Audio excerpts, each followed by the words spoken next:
Mula sa loob ng kotse na nakaparada sa di kalayuan, ay matamang pinanood ni Ashton Blumentritt ang kanyang mag-iina. Tila lumukso ang kanyang puso, nang makita niyang gumuhit ang matamis ng ngiti sa labi ni Emmy Valdez Villacorda. She is very beautiful, young and a good mother to her children. I can't believe that she is legally mine. Ugong ng kanyang isipan niya nang tingin ng babae ay natagpuan ng kanyang mata ang dalawang bata na nagpapasahan ng bola. Kita niya ang pagtawa ng dalawang bata, hindi naman niya naiwasan ang pagsilay ng munting ngiti sa kanyang labi. Hayden and Hyde are very adorable kids. How lucky am I that they are my own flesh and blood, ugong ng kaisipan. Para siyang maluluha sa tuwa. Aniya sa sarili, napakaswerte niya dahil biniyayaan siya ng babaeng katulad ni Emmy, at may special bonus pa na kambal na sobrang pogi. Halos kalahating oras din ang ginugol ng mag-iina sa labas ng bahay. Nang tuluyang pumasok ang tatlo sa bahay ng mga Valdez, pasandal si Ashton sa headboard ng upuan. Hindi pa rin siya makapaniwala. Pakiramdam niya ay nanghina ang kalamnan sa natuklasan. Nagpakawala siya ng hangin, bago nito ipinikit ang kanyang mga mata, upang kalmihan ang kanyang sarili. At sa pagpikit ng kanyang mga mata, ay damaloy ang isang alaala. Thunders, malamyos iyon na tinig ng babae. Pinilit niyang alalahanin ang mukha ng babaeng paulit-ulit na gumugulo sa kanyang panaginip, ngunit pamisteryoso ang babae na wala nang ginawa kundi tawagin siya ng Thunders. Thunders, tila naririnig niya ang masayang halakhak nito. Tila nakita niya ang malawak na dagat, isang babae at bata na kasama niyang naliligo. Pinilit niyang aninagan ang mukha ng isang babae at ang bata, ngunit nanatili yung malabo sa kanyang balintataw. Sa lumipas na mga oras ay iyon ang laging laman ng kanyang panaginip. Panaginip na pakiramdam niya ay totoong nangyari. Palagi akong nakakakita ng dagat sa panaginip ko, Papa. Hindi naman naiwasan ng matandang Don ang mapakunot noo. I dreamed of a woman and a kid laughing, while playing on the seashore. Tumikim naman ang Don. Sandali itong tumigil sa pagkain. Baka naman ang vacation house ng pamilya ang tinutukoy mo, iho. Baka naalala mo yung mga panahong namamasyal tayo sa dagat kasama ang mama mo. Nagpatuloy ang Don sa pagkain. Matapos niyang sabihin iyon. Gusto kong pumunta roon, Papa. Natigil sa paghiwa ang Don. Automatikong napatingin siya sa kanyang bunso. But iho, your life is still in danger. Hanggang ngayon ay wala pa rin tayong lead kung sino ang nagtangka sa buhay mo. I can take Tadeo with me, Papa. I will be safe. Mahinang napabuntong hininga ang matandang Don. Pero alam mo namang paminsan-minsan na lamang nakapunta dito si Tadeo, dahil binabantayan niya ang anak ng amigo ko. Pero gusto kong pumunta roon, pang-iinganyo niya sa Don ng nagsusumamong mga mata. Please, Papa. Baka ito ang kailangan ko para bumalik na ang alaala ko. Muli na lamang napabuntong hininga ang matandang Don. Alright, pero mag-disguise ka, iho. Hindi naman niya naiwasan ang napakunot noo, dahil sa tinuran ng kanyang ama. Kailangan mong mag-contact lens, para hindi nila agad maisip na isa kang Vallejos. As much as possible, I want you to hide your identity to the public. Hindi ko ba pwedeng sabihin na ako si Gray Vallejos, Papa? You tell everyone that you are Gray. Huwag mo na lang sigurong banggitin na isa kang Vallejos. Makalipas ang ilang araw, ay sinundo siya ni Tadeo Miguero. Sa pagdating niya sa probinsya, ay tila siya nabighani sa ganda ng dagat. Sa mga araw na dumaan ay hindi siya pamalya sa pagpunta roon, kahit napakiramdam niya, ay tila hindi iyon ang dagat na nasa kanyang panaginip. Buong akala niya ay magiging ganun lang ang daily routine niya, hanggang sa magsawa siya, at maisipan niyang umuwi sa syudad. Thunders. Napakurap siya. Tila narinig ang tinig sa kanyang panaginip. Hinintay niyang marinig muli iyon, ngunit nabigo siya. Napailing na lamang siya. Aniya sa sarili, mukhang nag-iilusyon na siya, dahil sa labis na kagustuhang makilala ang babae sa panaginip. Ashton. Hindi niya naiwasang mapakunot noo. Tila ba kaboses iyon ng babae sa kanyang panaginip. Kaya naman automatiko siyang napalingon sa pinagmulan ng tinig. Bumungad sa kanya ang babaeng medyo mad at balingkinitan ang pangangatawan. Hugis puso ang mukha nito. Naturally pinkish ang labi nito, at sakto lang ang tangos ng ilong nito. Nang mad ako ang tingin nito sa medyo singkit nitong mga mata niya, ay tila kinurot ang kanyang puso. Kitang-kita niya ang lungkot sa mga mata ng babae, habang tila nakatingin sa kanya. Nang lumapit sa kanya ang babae, ay tila tumigil ang ikot ng kanyang mundo. Hindi siya makapaniwalang siya ang tinatawag nitong Ashton. Hindi na iwasan na pakunot noon ang kausapin siya nito, tila ba magkakilalang magkakilala sila. Bagamat nakikita niya ang lungkot sa mga mata nito, ay hindi niya naiwasang sanggitin ito at iwanan. Nang lingunin niya ito at makita, kung paano yumugyog ang balikat nito.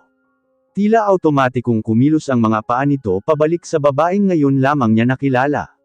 Hindi niya maintindihan ang sarili kung bakit tila may sariling isip ang kanyang kamay, na nag-abot ng panyo dito.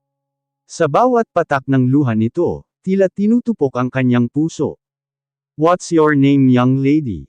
Sa totoo lang ay kanina pa niya ito pinagmamasdan. "Emmy," tila musika iyon sa kanyang pandinig. At nang sandaling yakapin siya nito, ay tila umabot sa langit ang pintig ng kanyang puso. Hindi niya moari, ngunit tila ba pamilyar sa kanya ang yakap na iyon. At tila mahika rin ang nangyari. Namalaya na lamang niyang sinasamahan ito, at nagtatsagang nakikinig sa kwento nito. Akala niya, doon na magtatapos ang lahat, ngunit nang sandaling hilingin itong magpanggap bilang asawa niya, natagpuan na lamang niya ang sariling puno ng excitement. Nang imulat ni Ashton Blumentritt ang kanyang mga mata, ay hindi niya naiwasan ang mapakuyom ng kamao. Hindi makapaniwalang nagawa siyang lokohin ng kanyang ama. Pinaniwala siya nitong siya si Gray Vallejos. Nagpakawala siya ng hangin para gumaan ang bigat na kanyang nadarama. Gusto niyang suntukin ang sarili. Aniya, sana noong sandaling makita nito ang kulay abong mata ng mga bata ay nag-usisa na siya. Gusto rin niyang magalit kay Tadeo, dahil hinayaan siya nitong magmukhang syunga. Buong akala niya ang kakilala lamang nito si Emmy. Ngayon ay naiintindihan na niya ang ginawang pagpapaikot sa kanya ng kanyang sariling ama at ni Tadeo.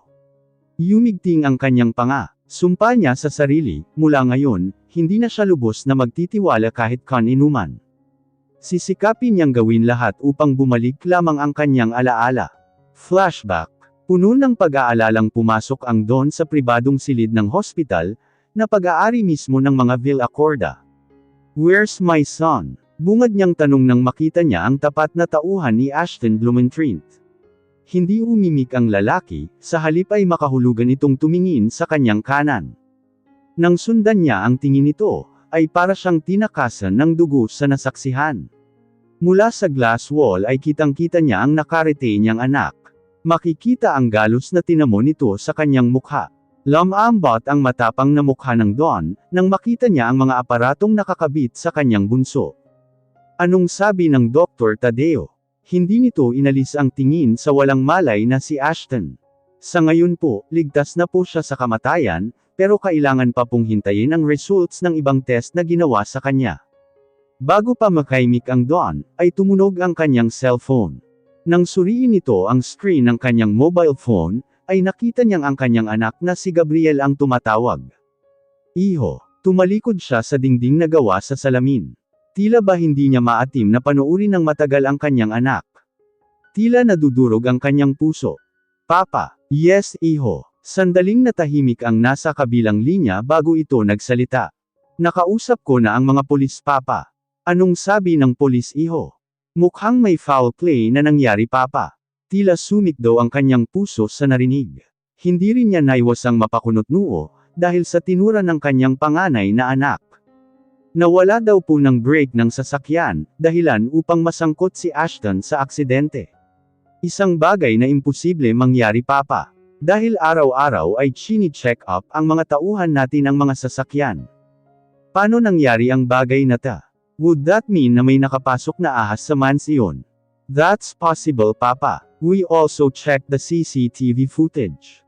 Isang linggo na pong may lalaking naka-hoodie jacket ang umaaligid sa mansyon. At ngayon lang napansin yan. Anong ginagawa ng security team ng mansyon? Hindi na naitago ng Don ang galit. Aniya sa sarili, nagbabayad sila ng tauhan upang masiguro ang kanilang kaligtasan, ngunit malalagay rin pala sa alanganin ang kaligtasan ng kanyang anak. Mananagot sila sa kapabayaan nila. Mariin niyang turan.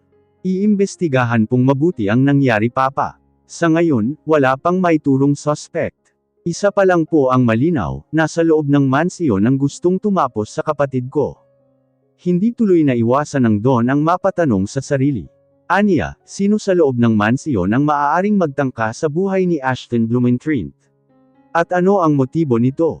Magbabayad ng mahal ang nagtangka sa buhay ng kapatid mo Gabriel?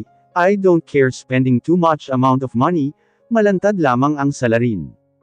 Aniya sa sarili, magsisisi ang sinumang kumanti sa isang Villa Corda. Yes Papa, I assure you that. But please Papa, don't stress yourself too much. Baka po makasama sa health nyo.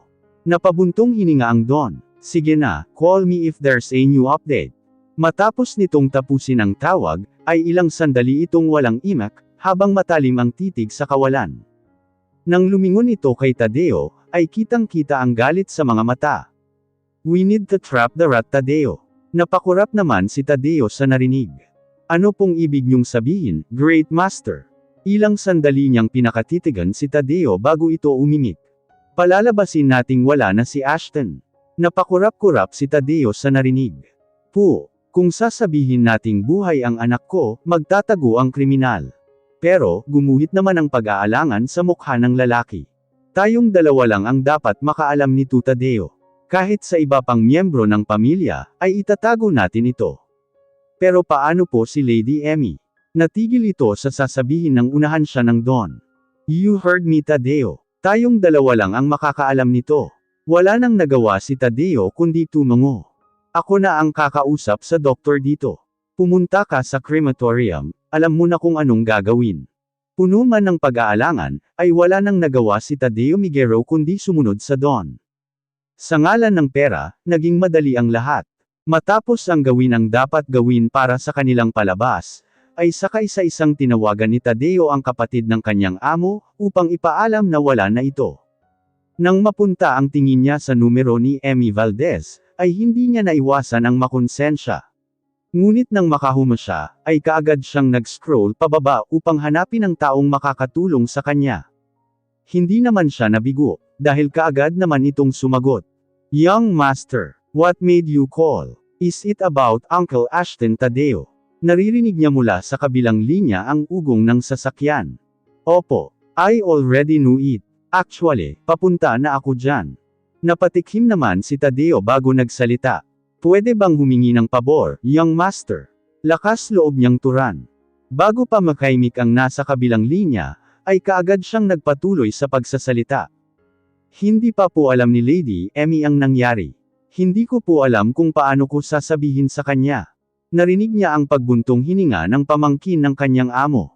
Alright, no worries, ako na ang baalang magsabi kay Emmy. Matapos siyang magpasalamat sa pamangkin ng kanyang amo, ay kaagad niya ring tinapos ang tawag. Tila nakahinga siya ng maluwag, ngunit hindi tuluyang nabura ang guilt na kanyang nadarama. Labag sa loob niya na gawin iyon kay Emmy. Aniya sa sarili, siguradong magagalit na naman ang babae sa kanya.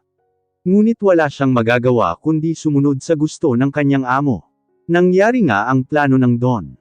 At lalong nabagabag ang kanyang konsensya, nang malaman niyang hinimatay si Emmy, at isinugod sa hospital. Punong-puno siya ng pag-alala nang sumunod siya sa hospital, kung saan isinugod ang babae. Ang kanyang pag-aalala ay napalitan ng saya, nang malaman niyang nagdadalang tao ang babae. Aniya sa sarili, paniguradong magbubunyi ang kanyang amo sa oras na magising ito. Maayos na po si Lady Emmy, Great Master. Ayon po sa doktor, buntis daw po siya kaya hinimatay. Nakita niya ang paglambot sa mukha ng Don. Ligtas naman po ang bata. Marahang tumango ang matanda. I will assign you to look after her, Tadeo. I want you to ensure her safety and most especially, my grandchildren. Marahan namang siyang tumango. Hindi po ba natin sasabihin sa kanya ang tungkol kay Master Ashton? Mabilis na pinutol ng Don ang kanyang sasabihin. Hanggat hindi pa nagigising ang anak ko, hindi natin ipaalam sa kahit kanino ang totoo. Marahan na lamang siyang tumango. Lihim na lamang niyang ipinagdasal na sana magising na ang kanyang amo. Nagdadalang tao ang asawa nito, at kailangan siya nito. Hindi napigilan ni Tadeo Miguero ang mapangiti, nang makalipas ang 2 araw, ay nagkamalay na ang kanyang amo. Thank God, you're awake now. Kitang-kita ang galit sa mukha ng Don. Ngunit ang kanilang ngiti ay unti-unting nabura nang magsalita si Ashton Blumentritt.